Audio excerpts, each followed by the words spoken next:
Hey guys, it's the narrator, and doing something completely unheard of.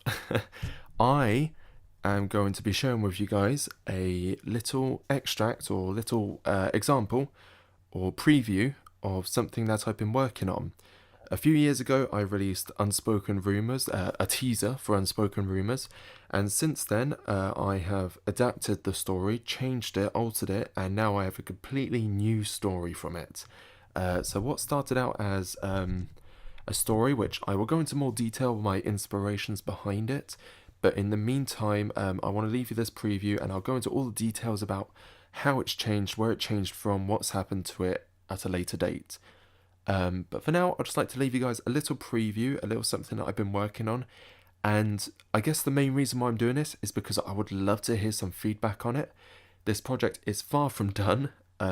Episode 1 was done at some point, but then I decided no, it needs to be longer, it needs to have more detail, it needs to be more fun and exciting for everyone.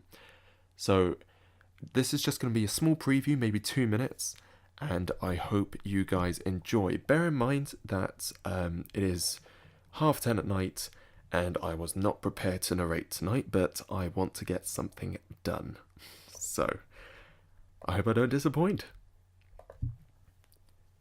It was coming towards the end of English one day when I first mentioned the rumour to him. To this day, I can't remember for the life of me how it came about in the conversation, but this would be the first time I heard it in full. I remember the story perfectly, like he was engraving it into my mind with each word. No, no, no, that's not it, he bragged. I almost apologised for the offence he seemed to have taken. It was Ashley, he stated, as if the name was supposed to mean something. I just sat there and continued to stare at him with a blank face. I had no idea where this was going, but he seemed to be onto something. Go on, I egged him on. He seemed to have a pretty concrete story lined up, judging by his enthusiasm. The least I could do at this point was humour him. Where to begin with Ashley? Poor girl never could fit in. To say she was a screw loose would be an understatement. She was a student like you and I, and a troubled one at that. Her shady attitude and constant silent treatment to the other students left her unpopular and a loner. The girls were prettier, the boys were cheaters. The teachers scolded her for being slower than the rest of the class. Her mother was a prostitute, her father was a drunk. Both would beat her every night after coming back from school. I began to sit up in my chair. I hadn't expected him to go into so much detail. I had never known of anyone called Ashley, but the name always came up. Ashley was here, carved into the desks. Ashley is watching you, written on the cubicle toilet doors. It seemed to be a meme that only the occupants of our school were in on. Andrew was a theoretical student, one that was in every school performance, and even took up acting lessons outside of school. But I didn't know this at the time. His voice and demeanour had seemed to have completely altered to suit the dark tone of the story. He had barely started the story, and yet I was hanging on every word. Her fellow students were oh so cruel to her. They would shout abuse at her when she walked by. They would steal her clothes from the changing room and burn them. The older students would burn her with cigarettes and curse her name. The teachers would ignore her pleas for help, and one even tried to sleep with her in exchange for his help. The only life she knew was one of disdain and fear, a world filled with horror and cruelty. Deep down within her, hatred was burning. She desired nothing more than revenge, a chance to hurt them back. She would dream up cruel and painful ways to torture and kill everyone who has ever mistreated her. She would draw pictures of her fellow students hanging from trees, dismembered and sculpted into horrific creatures.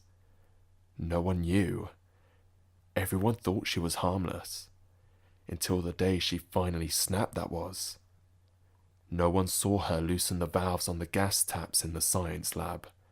No one knew that the room was slowly filling with gas and was awaiting for that one person to light the match.